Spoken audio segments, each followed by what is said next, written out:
আসসালামু আলাইকুম, কেমন আছেন সবাই? আমি ভালো আলহামদুলিল্লাহ।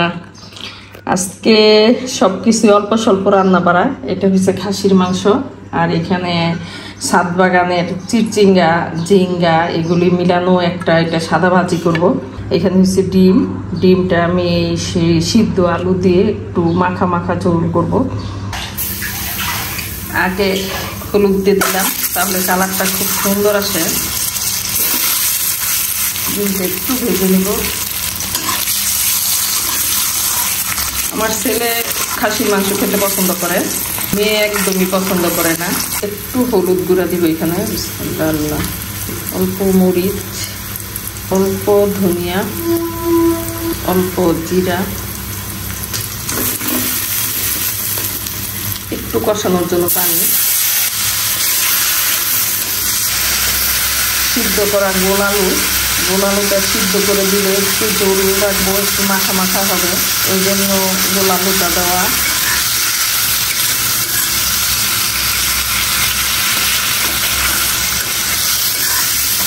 এখন ডিমগুলি দিয়ে দিলাম।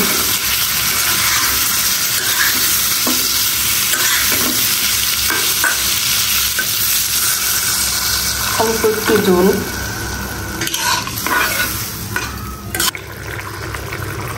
অল্প টমেটো,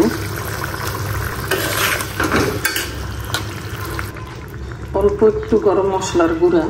যেহেতু এখানে ডিম কম, 3টা ডিম, তাই অল্প একটু গরম মশলার গুঁড়া দিয়ে দিলাম। অল্প ধনিয়া পাতা দিয়ে দিলাম। এটা ফ্রোজেন ধনিয়া পাতা, ফ্রেশটা শেষ হয়ে গেছে, তো এটা দিয়ে কিছুক্ষণ রেখে নামিয়ে ফেলবো। আমি বেশি জোরে জালটা দিতেছি না, দিলে জলটা শুকাই যাবে। আমি এরকমই রাখতে চাইতেছি। লবণ দিয়ে দিলাম।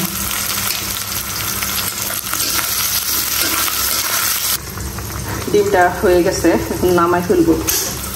মাংসের জন্য আমি আদা বাটা, রসুন বাটা, মরিচ গুঁড়া, হলুদ গুঁড়া, ধনিয়া গুঁড়া, অল্প পানি, মাংসটা দিয়ে দিলাম। এটা ভুনা করবো, একদম ভুনা। আর মানে ছেলে মোটামুটি ভুনা খেতে, সব মানে মাংসের ভুনা খেতে পছন্দ করে। 3 চুলায় রান্না করা, কারণ এত গরম, এই গরমের মধ্যে কখন তাড়াতাড়ি রান্না করে চলে যাব। এটাতে যে খাসির মাংস, এটা কষানোতে আছে, এটা কষতে থাক। আর এটা গরম পানি দিয়ে কষানো আছে এটাতে, এটা খাসির মাংসে দিব। আর এখন আমি এই চুলায় একটা ভাজি করব, কারণ আমি কিচেনে বেশি সময় পার করতে চাইতেছি না। এত গরমে অ্যাডজাস্ট ফ্যান, মানে কথা বললে অ্যাডজাস্ট ফ্যান ছাড়লে সমস্যা হয়, এই জন্য আমি অ্যাডজাস্ট ফ্যান বন্ধ করে নিছি। পেঁয়াজ, কাঁচামরিচ, পাকা আদা কাঁচা, এটা ছাদ বাগানের মরিচ, এই জন্য আমি মানে আধা পাকাটাই নিচ্ছি। লবণ, অল্প একটু ভাজি। ছাদ বাগানের এই ভাজিটা, ছাদ বাগানের সবজি দিয়ে। এখানে ঝিঙ্গা, চিরচিঙ্গা, ধুন্দুল, এই 3 রকমের আইটেম আছে। তো এগুলি একসাথে আমি ভাজি করে নিতেছি, সাদা ভাজি।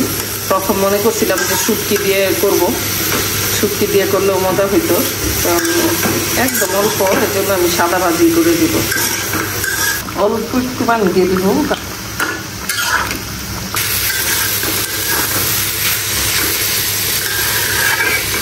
ভাজিটা হয়ে গেছে। আসলে এত গরম রান্না বাড়া করতে ইচ্ছা করে না, মানে খেতেও ইচ্ছা করে না এত গরমের মধ্যে। তো বেঁচে থাকার জন্য খাওয়া, যত তাড়াহুড়া করে কিচেন থেকে বেরোইতে পারি ততই মনে হয় যেন ভালো লাগে। তো এই গরমে আসলে আমরা মহিলারা কিচেনে রান্না করতে আমাদের যে কতটা কষ্ট হয়। আমি কয়েক গ্লাস পানি খাই এই কিচেনে আসার পর, কারণ খেতেই থাকি। একটু পরে মনে হয় যেন কটিটা শুকাই যায়। এই গরমে চুলার গরম, আবহাওয়া গরম, তো সব গরম মিলে একদম অস্থিরতা কাজ করে, মানে ঝামেলার রান্না করতে ইচ্ছা করে না। খুব শর্টে যে রান্নাগুলি করা যায় ওগুলি মনে হয় করি। যেন এই গরমে পানি খেতে খেতে পেটই ভরা থাকে সবসময়। তো আমার এই ভাজিটা হয়ে গেছে, এই যে এখন এগুলি তেল ছেড়ে দিচ্ছে, তো এইটা এখন নামাই ফেলবো।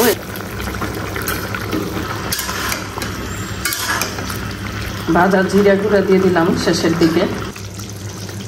মাংসটা ভুনা হয়ে গেছে, তেলটা উপরে উঠে গেছে, এখন এটা নামাই ফেলবো। তো আমার আজকে রান্না বাড়া শেষ। বহুত গরম। এই গরমের মধ্যে আসলে না খেয়ে থাকতে পারলে আরও বেশি ভালো ছিল। পেটের জন্য এই কষ্টগুলি করতে হয়। তো আলহামদুলিল্লাহ।